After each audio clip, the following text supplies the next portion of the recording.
For the bell work, we're going to reflect this figure. It's a quadrilateral, just a four-sided closed figure over this line x equals 4. But they've shown us where x equals 4 is this line.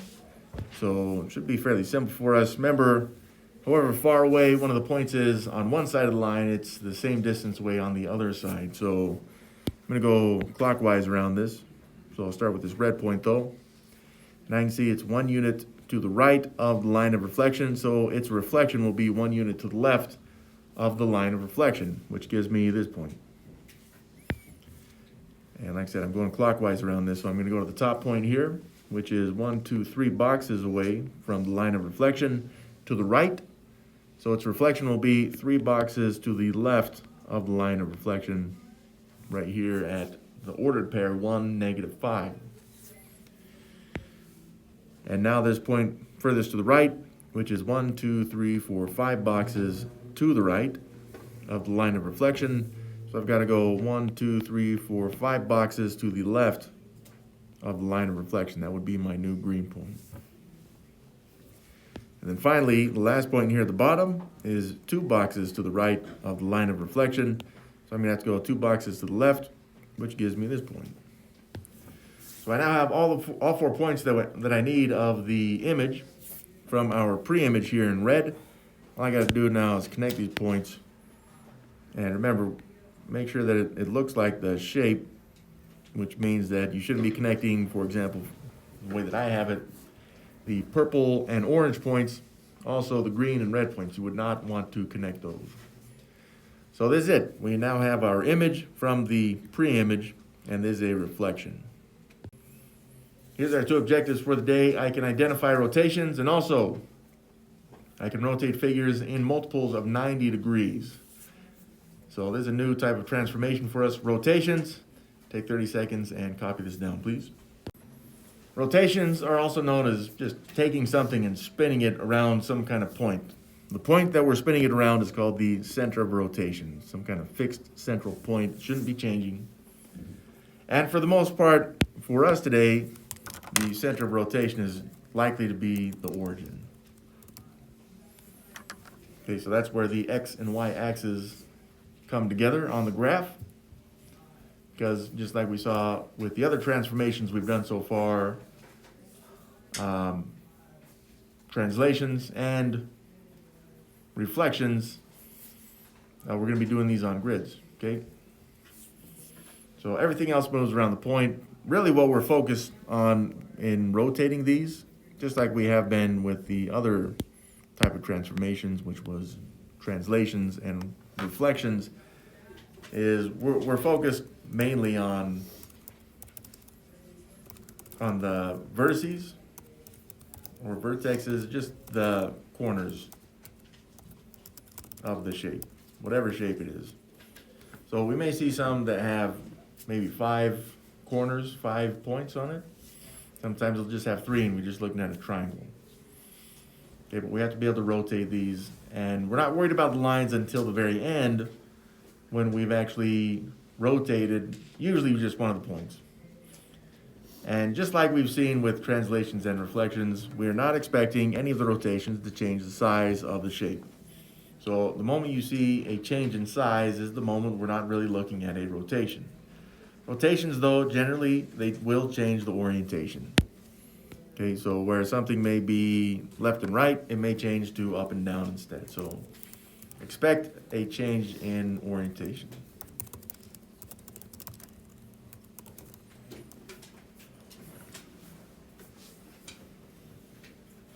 Now, rotating a full circle would be the same as rotating it 360 degrees, whatever object we're looking at. So we're not actually going to be rotating 360 degrees. At least I don't remember saying anything like that on the assignment. But we are going to rotate in multiples of 90 degrees, usually 90, of course, 180 and 270 degrees. So if we look at 90 degrees, which we have seen before with our right triangles, so on the graph you're going to see something like this. We're going to have to create our own 90-degree angles, and so this is going to take us back to what we've seen as slope. Slope has to do with your 90-degree angles, okay? Is important here, okay? But when you see some kind of cross like this, usually they'll show a 90-degree angle with a box. they're not going to show that box anymore because we're going to be able to use the slope to make sure that we're dealing with 90-degree angles. Okay, from here, then we're looking at intervals of 90 degrees. So if you have a point here, again, you're going to be looking at rotating it in some kind of circular form. The next line here would represent 90 degrees. If you went past this line into the next one, this one right here would be 180 degrees. And then if you went, I guess it's not full circle, but to the third line here, that would be 270 degrees. So this is what we mean by 90-degree increments. You got 90 degrees, 180, 270. And if you went full circle, of course, that's the 360, but that would be exactly the same.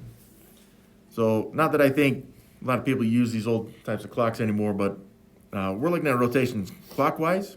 So this would be, of course, spinning this way, and then counterclockwise spins things this other way.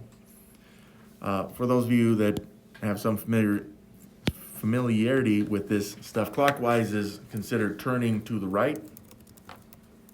The right turn, and then a counterclockwise would be considered a left turn. And if you're still not familiar with that kind of stuff, it has to do with your thumb. So if you place your thumbs out, so if this is your right thumb and that's your left thumb, and no, I'm not going to draw a hand because I suck. But if you were to turn your right thumb up, so it's just a matter of taking your thumb and turning it up like this, that would be a right turn. So that was my left hand. That's a left turn. Yeah, I got to get that down. But if you did your right hand and then turn that thumb up, then that would be considered a right turn. So you can see right turn is clockwise, left turn is counterclockwise. We have to know clockwise and counterclockwise though for the assignment because it's going to ask which way did you turn things, or it's going to tell you to turn things a certain way, and you have to know which way it is turning. So just as a quick example of this, even though it's not on the graph, and that's okay, if I took this trapezoid here and I said I wanted to rotate this thing, let's say I'm going to rotate it about this, around this bottom right corner right here, I can start rotating this thing. Now this right here is spinning right now in a counterclockwise rotation because it's going against the clock. But if we wanted to, we could change this and we could start spinning it in a clockwise rotation this way. In fact, if I wanted to change where it's rotating from, I could. So let's say that I wanted to rotate it around this point. Even from where it is, I could do that. So all I gotta do is use some technology here, and then I can rotate it. Let's go clockwise. You see what I'm doing there? So now it's rotating in a clockwise fashion around that red point. But since it's circular, this means that every point is the same distance from where it is, no matter where it's rotated. And so this is where radius becomes a little bit important. But the good news for us is that since we're doing this on the computer, really all we got to do is beat the system, learn how to use the computer, and it will pretty much rotate things for us. But in the end of these problems, we're going to have to identify the ordered pairs for each of the points. So you have to know the locations on these, which to me I think is kind of the easiest part, but maybe not for you. So our first objective, can we identify a rotation? Well, if it's been rotated, generally speaking, it should be rotated about the origin, which is, again, where the two axes come together. This one's not labeling them. This is our x-axis, the horizontal axis, and the y-axis is straight up and down. Usually they're a little darker like we see here. But if I took this figure right here, let's see if I can make this look decent, and I said I wanted to rotate this, would I get the image out of that? Because we got the pre-image, because we're not seeing the prime marks, but for the parallelogram here, we are showing the prime marks. We know this is the pre-image, that's our image. Well, can I rotate it to get that? And of course I'm using technology to do this, but even so, we should be able to visually just check to see if it is. And this should be pretty clear that it is. Remember that it's not changing the size, and I could change its orientation, right? This one is, I would say it's a left and right parallelogram that has been rotated so that it's up and down. But I can show that as well. So let's go and rotate this guy. And if I'd drawn that perhaps a little better, that would have fit. But yeah, we can see that we can rotate this. This would be, by the way that I did that, I rotated it this way, which is counterclockwise. That's the direction it wants. Counter clockwise.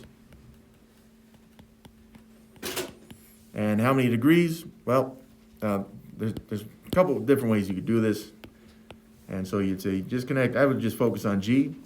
So you see G here and connect it with the center of rotation, which should be the origin, and then the new G point right here, and we can see that, again, we're only looking at 90-degree increments, so this would have to be a 90-degree angle. It's a 90-degree counterclockwise rotation.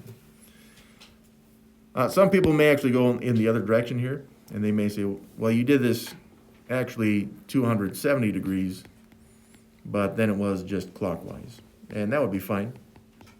And I believe the assignment will allow both of those because it's the same thing. 90 degrees clockwise, 90 degrees counterclockwise is exactly the same as a 270 degree I'm gonna try that over.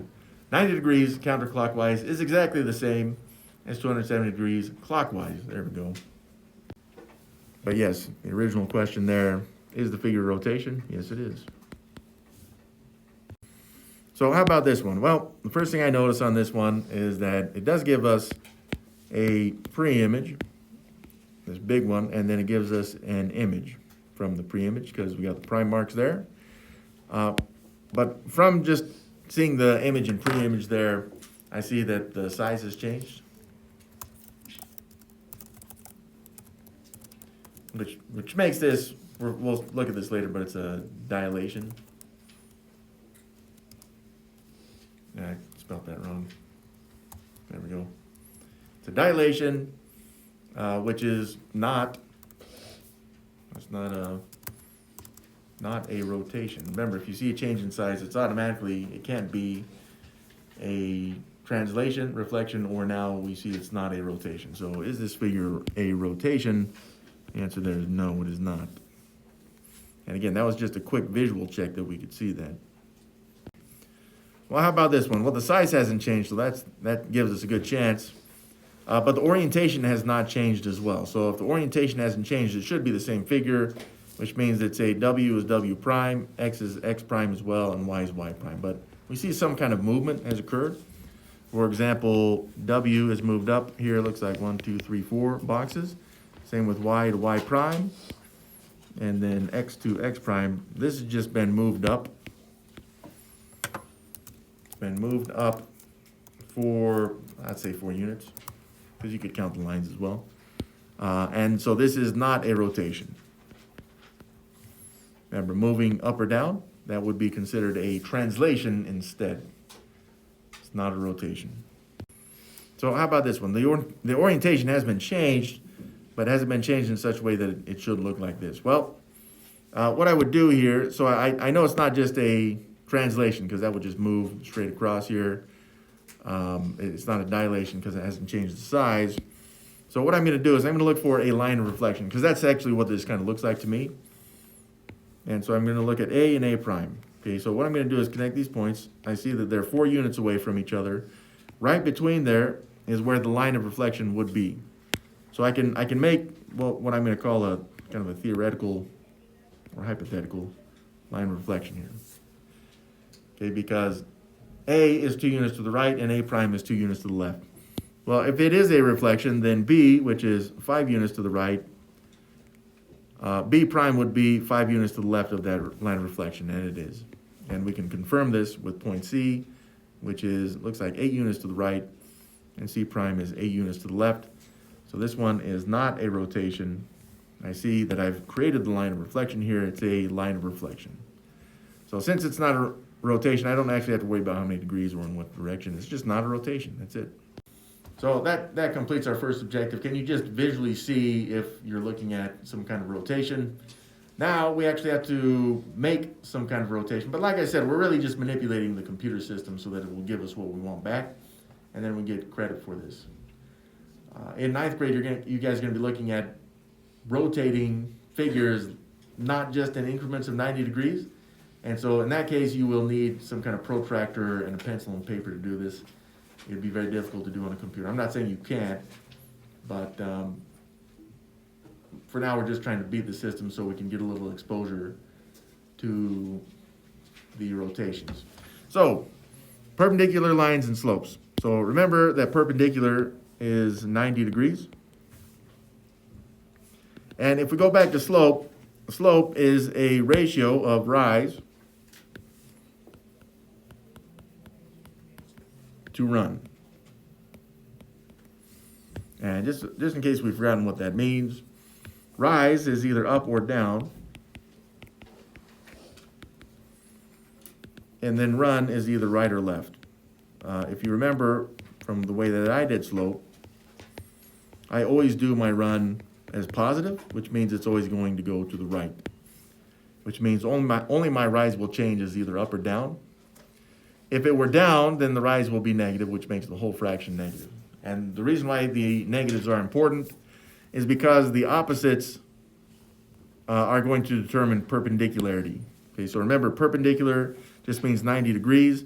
What you're going to see is that it's going to create a line for us. It should be dashed. Or we'll pretend like I can draw good. And then you got to create your own dashed line like this, which needs the guarantee that it's at 90 degrees. Well, we do this with just the slope. Okay, and usually where these lines meet is the center of rotation. But to know that it's 90 degrees, we don't necessarily always have to have it that way. Okay, but on the assignment, it's going to look something like this, and it'll create a circle for us. So we need opposite slopes, meaning positive or negative. So if you start with a slope that's positive, you have to change it into a negative. We're going to make the perpendicular slope be opposites in signs. And then we have to flip the fractions, which is also known as reciprocating the fractions.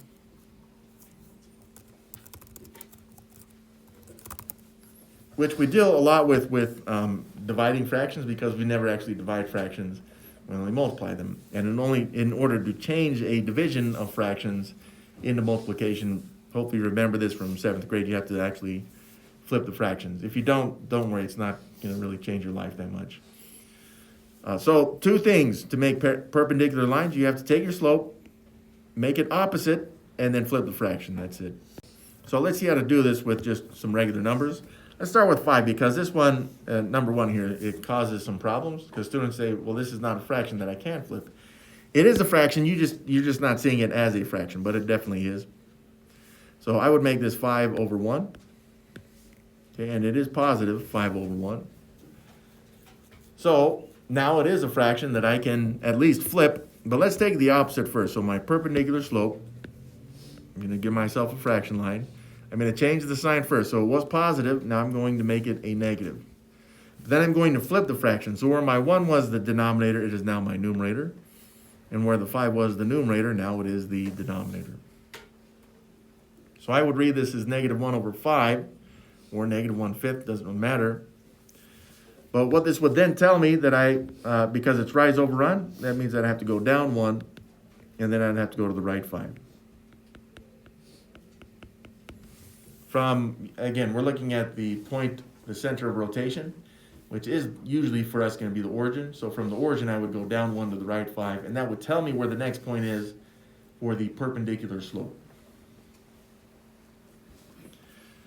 So let's look at number 2 then. So I can see this one right here, it is negative. And then I have a numerator of 9, that's my rise, and then the run would be 2. Now again, I would say it's a negative 9 rise, so that'd be down 9. And the 2 is positive, so I'd go to the right 2. But for my perpendicular slope, let's go and give ourselves a fraction here. Once again, the fraction is going to flip, so the 2 in the denominator is now my new numerator, and the 9 from the denominator becomes my the 9 from the numerator becomes my denominator. And then I have changed the sign from negative into, this is positive. I don't need to show the sign there. But once again, as a slope, this would tell me that I would have to go up 2. That's my rise. And then the run being positive, again, that'd be to the right 9. So that would be a perpendicular slope, which I'm going to need in order to make a perpendicular line, which will allow me to rotate, which we'll show. Next up, we have positive 5/7. So my numerator is 5. The denominator is 7, so that'd be up 5 to the right 7 for that slope. But the perpendicular slope is going to be negative. Now, for this one, I'm going to show you that you could if you wanted to. If you wanted to make the denominator negative, you could. Like I said, I generally, when I do this, I always make the numerator negative if I can, but you don't have to. You can make the denominator negative if for some reason you just want to. But again, it needs to flip the fraction. So the 5 numerator now becomes the new denominator, and then the 7 denominator becomes my new numerator. So this is how this works. The way that I have this slope, the 7 is now positive, so it would go up 7. But the 5 being negative, that would have to go to the left 5. So if you force the negative into the denominator, which is the run, then you're just saying I would rather go left instead of right. It doesn't matter. Because if you change this, so if for some reason you wanted to change this, again, so that you still have 7 over 5, but now you said perhaps you'd want the 7 to be negative. It just means down 7 to the right 5, which is exactly the same as this, just in the opposite direction. That's it. Okay, and then this last one, again, negative 8 over 1. So a lot of students struggle with this because they're not seeing the fraction, but it is a fraction of negative 8 over 1. So I'm looking at that negative, and I'm separating really the negative from the 8 because, remember, we're looking for opposites, and I don't really care where it is at that negative. For my perpendicular slope, I have to change the sign, so it's not negative anymore, but I'm flipping the fraction. So the 8 from the numerator becomes my denominator. The 1 denominator becomes my numerator. So as they slope, both of these are positive, so that the rise is positive 1, so that's up 1, and the 8 is positive, that's my run, so that would be to the right 8. So again, just you have to be able to find the slope. This is pretty much the only calculating we do on this assignment. Outside of that, it's just a matter of working the system on the computer. So this is the way it's going to go, and this is kind of the directions that they're going to give you on the computer. Okay, draw a circle with the center and at the center point of rotation.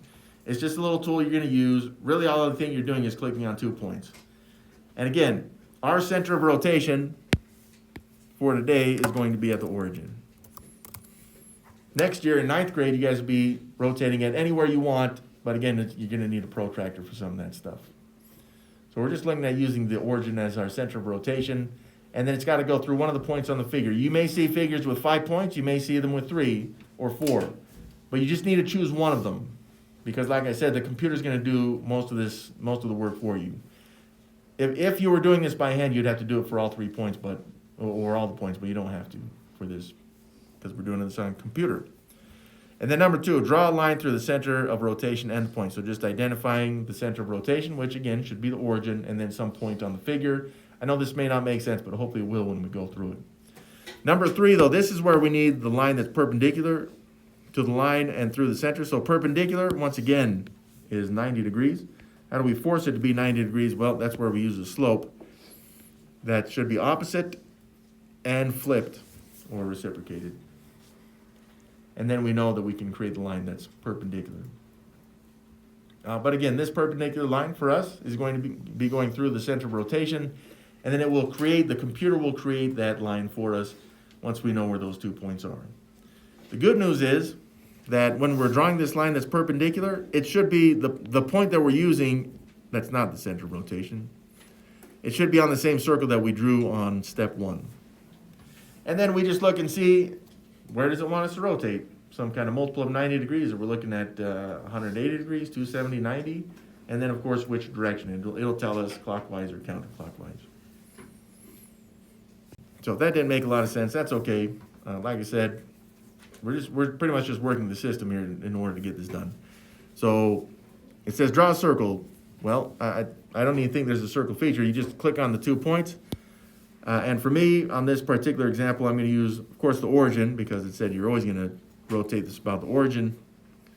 But then I'm going to choose this point right here on this triangle. So again, I think this is just clicking, and maybe click and drag. It's going to tell you what to do.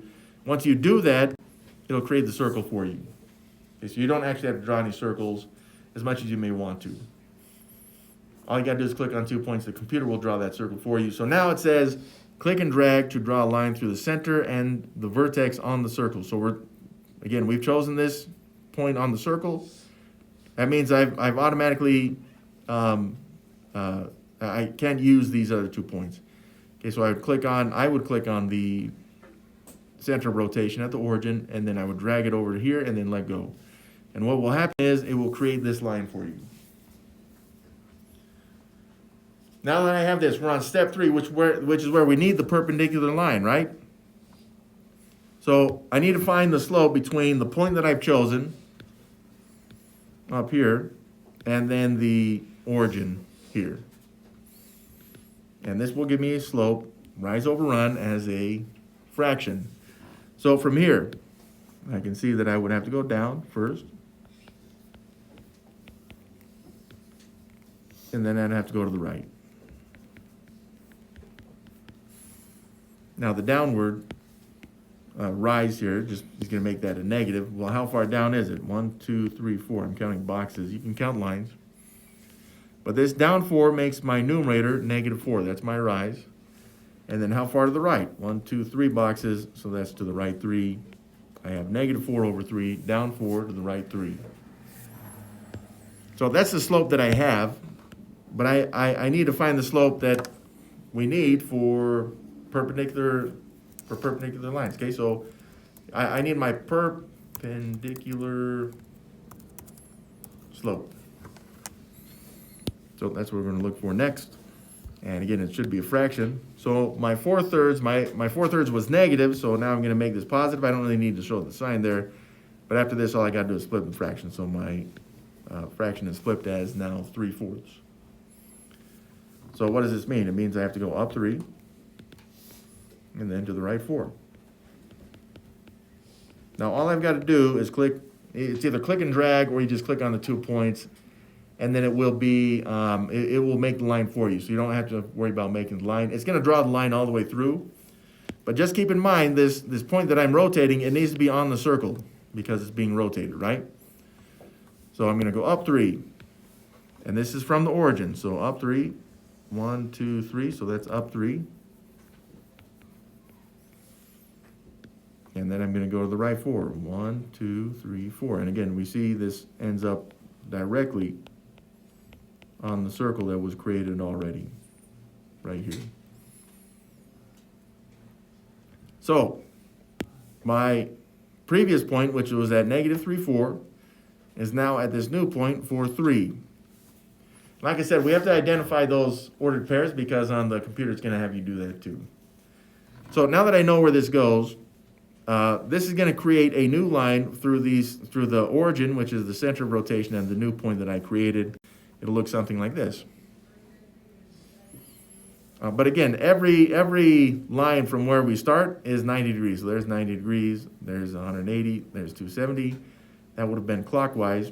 But up here it says we want to rotate this counterclockwise, right? So counterclockwise is a leftward turn. So if I go first to the first line here, that's just 90 degrees. If I go another 90 degrees here, that's 180. So I need a third line here, which would be 270 degrees. So where we had it before, this point rotates to this point.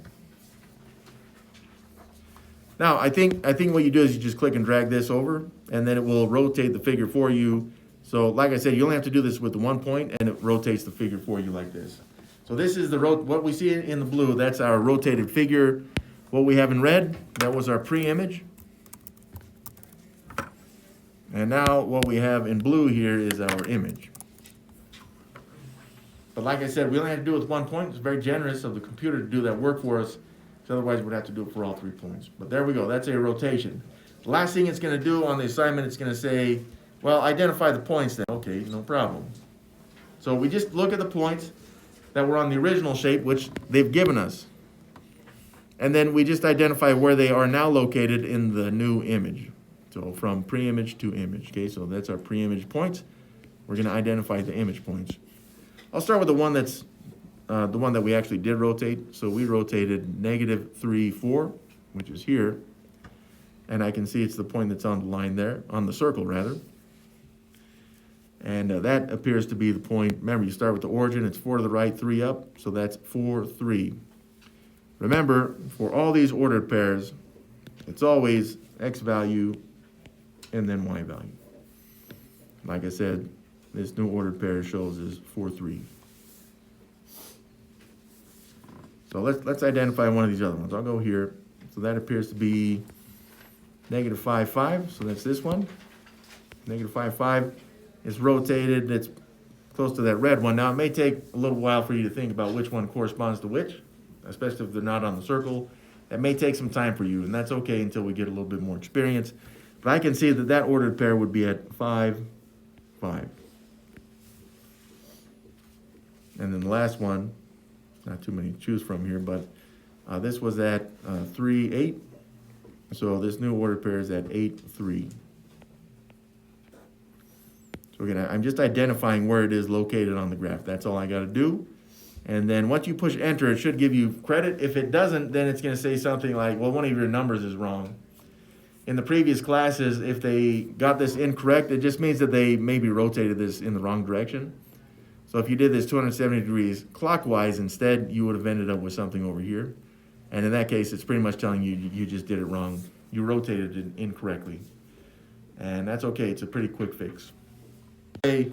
Remember, this is 270 degrees counterclockwise, so we went in this direction. But I think some of you notice as well that this is a 90-degree clockwise rotation too. On this next problem, we want to rotate this figure. It's a 5-sided figure. It's not really what you'd want to think in terms of a pentagon, but it is. That's fine. Rotate the figure 180 degrees clockwise about the origin. So it is about the origin. And draw a circle centered at the center of rotation such that one of the vertices of the figure is on the circle. I only have to choose one of the corners. That's it. I choose this one. Okay, so again, let the computer draw this for you. It's going to draw the circle for you. Just choose one of the points. Did you have to choose this one that I am choosing? No, you did not. You can choose any one that you want, but I chose this one. Now, all I got to do is click on the point that I've chosen and drag it to the origin, which is my center of rotation, and it will create this line for me. And really, if you wanted a 180-degree rotation, this is really all you would need, because it's going to give us another line, something like this. So that'd be 90 and then 180 clockwise. And so really, it's going to be over here. But I believe on the computer, it's still going to force you to make the perpendicular slope. So let's see what this perpendicular line would look like, at least for this point. So this is the point that I have compared to the origin, which is my center of rotation. So I'm going to find the slope as a fraction of this line, the green line that is dashed. And I can see my rise here is going to go up. And this is 2 boxes there, so that's up 2. That's positive 2 for my numerator. And then it looks like we're going to go to the right here. 1, 2, 3, 4. 4 boxes. So to the right 4, I got 2 over 4. Now, of course, this fraction could be simplified to 1 over 2, but I'm going to keep it this way so that I can end up on the circle when I draw my perpendicular line. But that's what I need next. I need a perpendicular slope.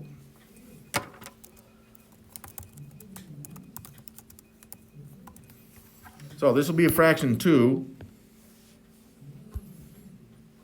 So there's my fraction line. But I just need to look at the fraction that I already have, 2 over 4.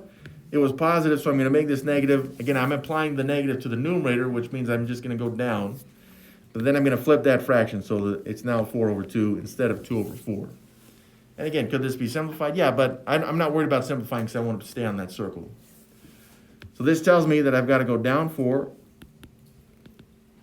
and then to the right 2 from my center of rotation. So I'm going to go down 4. 1, 2, 3, 4.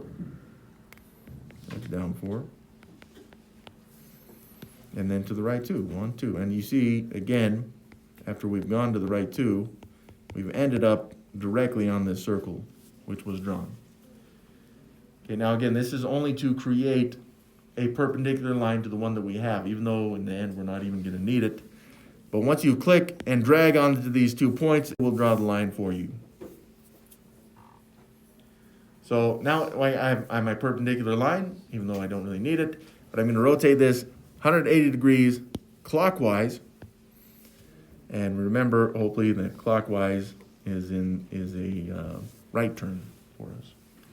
Okay, so that's your center of rotation. Got a right turn. So I'm going to take that red point. Again, this is just on the computer. It's kind of a click and drag kind of thing. So the first line here would be 90 degrees. I've got to go another 90 degrees to make this a 180 degree clockwise rotation. And I think some of you realize that if you were to go counterclockwise as well, you would end up at the same point. But this point in red is going to become this point right here. Like I said, when you do this, the computer will rotate the entire figure for you, and you'll end up with something like this. Once again, we now know where we started. That would be our pre-image. And we know where we end, which is our image. So this is drawn for us, but like we've seen with the last example, the last thing we're going to have to do here is to identify the points from the pre-image and where they are now on the new image. But they've given us all these points. I guess I'll just start with the first one here. So -7, -6. That would have been -7, -6. That's this point. I can see it's kind of like the outermost point, which corresponds with this one on the image, which appears to be the ordered pair 7, 6. And then I can go to the next point. That's -4, -5. -4, -5 right here. And it's kind of in that little, I don't know, that inward corner, which means it has to correspond with this point right here. Okay, so that was -4, -5. The image point, though, looks like it's at 4, 5. Next up, we got -1, -6, which is this point here. Which I guess it's kind of just going counterclockwise through this, but that's this point one right here, which is the image point corresponds with the ordered pair 1, 6. Then we got the ordered pair -1, -1, which was kind of the inside corner, which, well, still the closest one towards the origin, but its new ordered pair is 1, 1. Finally, we're looking at the point that we actually did rotate at -4, -2, which was here. Of course, it's rotated just directly on the circle, but its new ordered pair is showing as 4, 2. Now, I think with this 180 degree clockwise rotation, just like some of you may have noticed with a 270 degree rotation, there are relationships between the numbers. And if you're seeing those, that's fine, but it's not really what I want you guys to look for right now while this is still very new to us. Just look at the ordered pairs on the image and then just identify where they are in these ordered pairs. But they have to correspond with the points from the pre-image too. So there's our two objectives again. I can identify rotations, but also we're looking at rotating figures in multiples of 90 degrees up to 270. Again, I'm not expecting you guys to see any 360 degree rotations, but I'm not ruling it out either.